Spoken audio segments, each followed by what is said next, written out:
Hi guys, here I'm back with a very interesting video, and today I'm going to show you to draw an inverted mandala. So the first few steps are similar to a regular mandala, that is finding the center, creating the grid lines.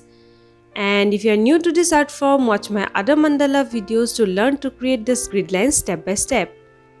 And if you like this video, don't forget to like, comment and subscribe if you haven't subscribed yet. Also, you can get the traceable for this mandala on my Patreon page, along with different mandala and mandala patterns to practice. And the link to the Patreon page is given in the description box below.